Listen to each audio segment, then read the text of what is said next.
Good morning, everyone. To start today's lesson off, I want you to do a do now activity. The questions are also a recap of last week. I want you to answer these questions in your class notebook assignment for today. So pause the video now to answer these questions. Number 1 is, what is fluorination? Number 2 is, what is the main advantage and disadvantage of fluorination? Number 3, what ions make water hard? And number 4, what is one positive and one negative of hard water? So pause the video now, answer these in your class notebook, and then we'll go through the answers on the next slide. So these are the answers to the do now activity. So number 1, the answer is adding fluorine to water. Number 2, main advantage of fluorination is that it prevents tooth decay, and the main disadvantage is that it can cause certain cancers. Number 3, calcium and magnesium are the ions that make water hard. And number 4, one positive of hard water is some people prefer the taste. The ions are good for your teeth, bones and heart. And one negative of hard water, you can use a lot more soap with hard water. It can cause lime scale and scum. So today's lesson is about classification. Your date today is dydd Llun, 18 Ionawr. Your learning objective is to describe and explain how plants and animals are classified. The keywords today are kingdom, animal, plant, vertebrate and invertebrate, and the link is to understand how organisms are named. So all organisms can be put into 5 categories.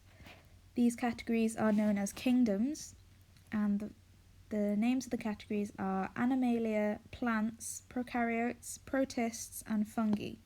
So examples of Animalia, they're all animals, so stuff like jellyfish, worms, Arthropods, which are insects, Mollusks, which are like snails, Amphibians, fish, reptiles, birds, and mammals.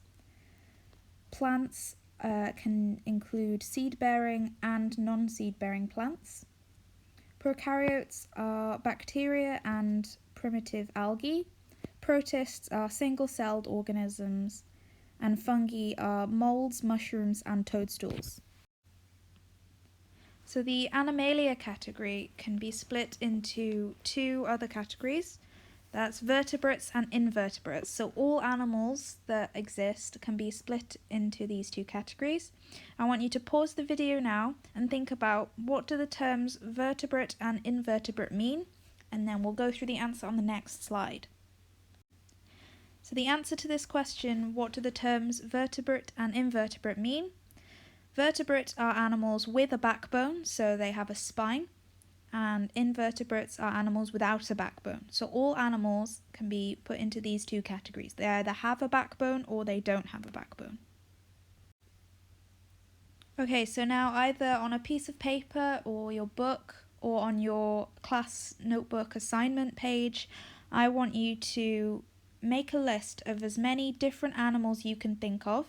And then once you've done that, circle the vertebrates and underline the invertebrates. So remember, vertebrates have a backbone and invertebrates don't. So pause the video now and see how many you can name in 3 minutes. Both vertebrates and invertebrates can be categorized into even smaller sections. So vertebrates can be split into mammals, fish, reptiles, amphibians, and birds. So all vertebrates will fit into one of these categories. And invertebrates are split into arthropods, anilids, nematodes, and mollusks. So all invertebrates will fit into one of these categories. So now we're going to look at each category of the vertebrates section. So the first one was mammals. So some characteristics of mammals. They are animals that have body hair or fur. All mammals have mammary glands that produce milk to feed their offspring. They are warm-blooded animals and mainly live on land. Mammals use lungs for gas exchange and they breathe, and their offspring are born alive and not encased in an egg. And some examples of mammals are monkeys, humans, rabbits, rhinos, and whales, but obviously there are a lot more.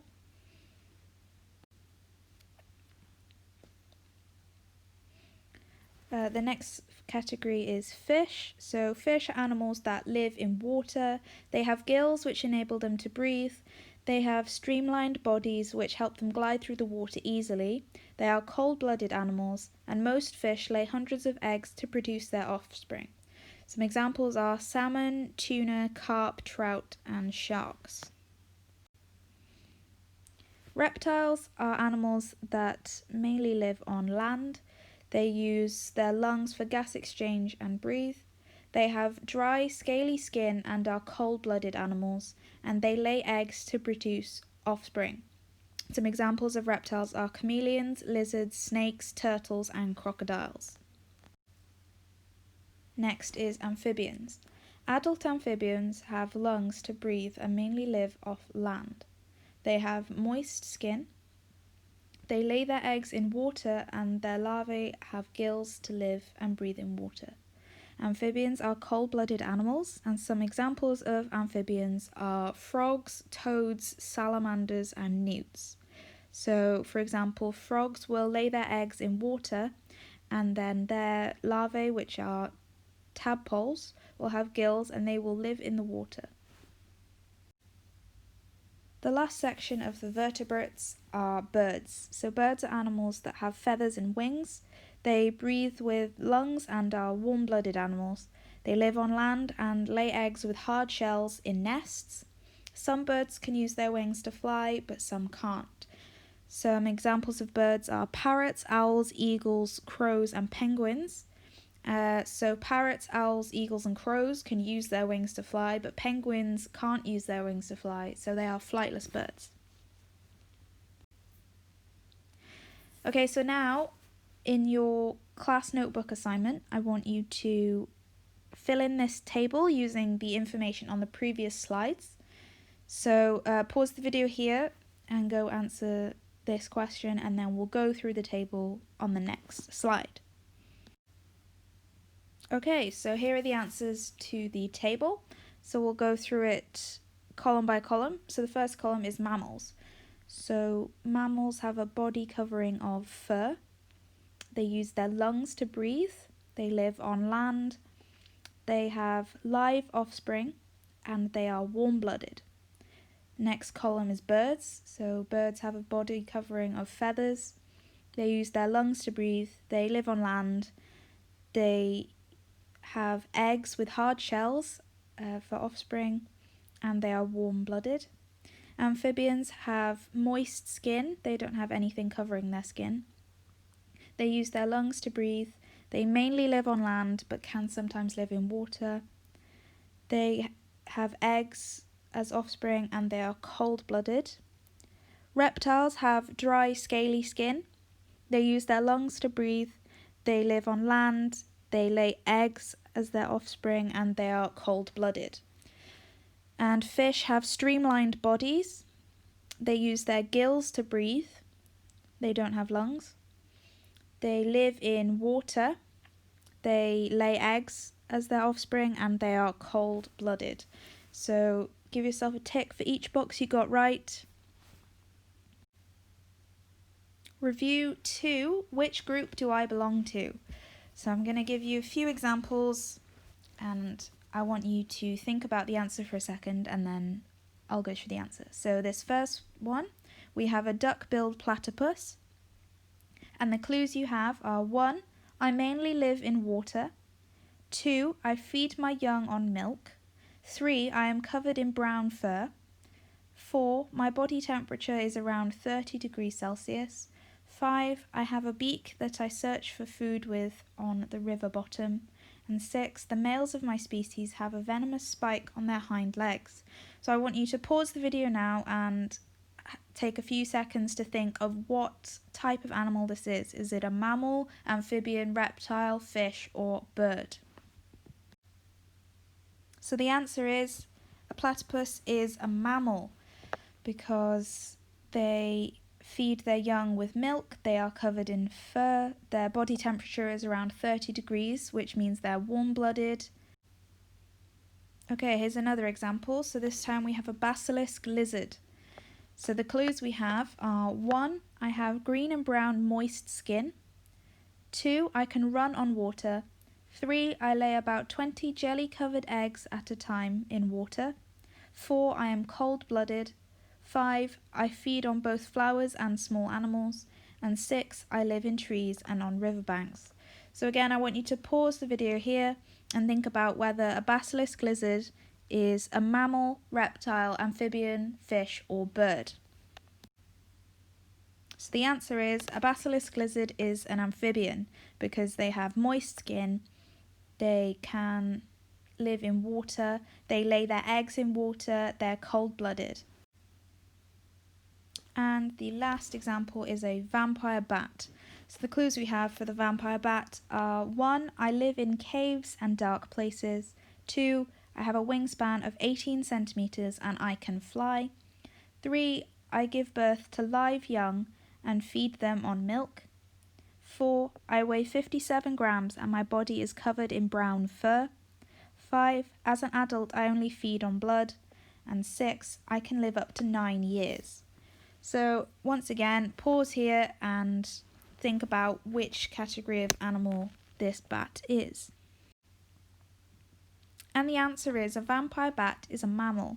And this one might have been confusing because a bat has wings and it can fly, but some of the other clues let you know that it's a mammal, such as number 3, gives birth to live young and feeds them with milk, and number 4 is covered in brown fur, so those are the only characteristics of mammals, which is how you know the difference. Okay, so let's go back to our categories now. We've looked at all of the types of vertebrates, and now we're going to look at all the types of invertebrates. So there are 4 categories for invertebrates: arthropods, annelids, nematodes, and mollusks. So we're going to look into those now. So the first one is arthropods. Arthropods are an important phylum of invertebrates. They have a hard exoskeleton, which means their skeleton is on the outside of their body rather than on the inside. They have a segmented body, which means their body is split up into different sections. So you can see this picture of an ant has 3 body sections and a head, and their legs are jointed. So arthropods can be divided into different groups depending on how many legs they have. So insects will have 6 legs, like this ant in the picture.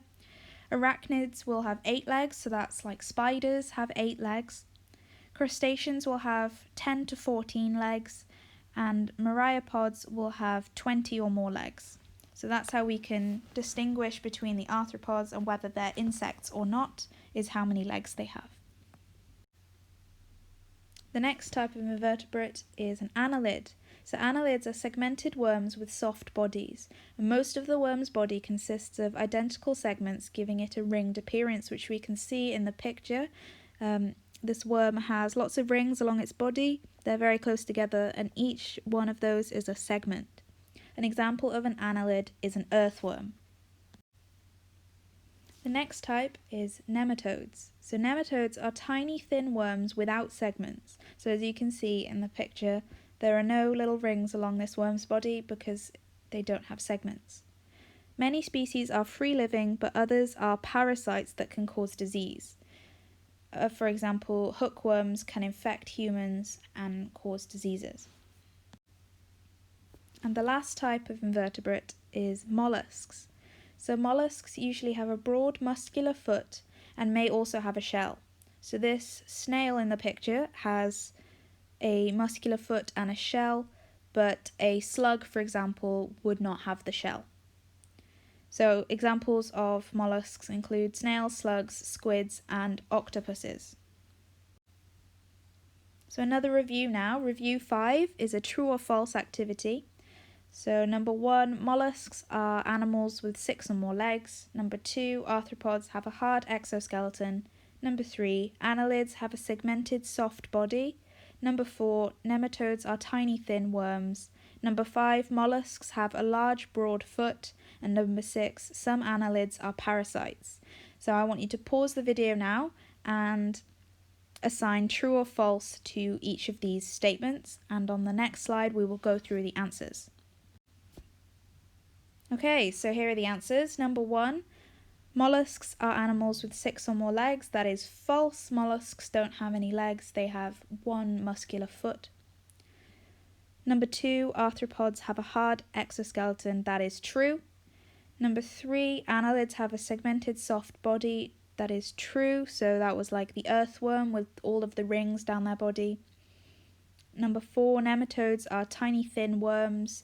That's true. 5, mollusks have a large broad foot. That is true.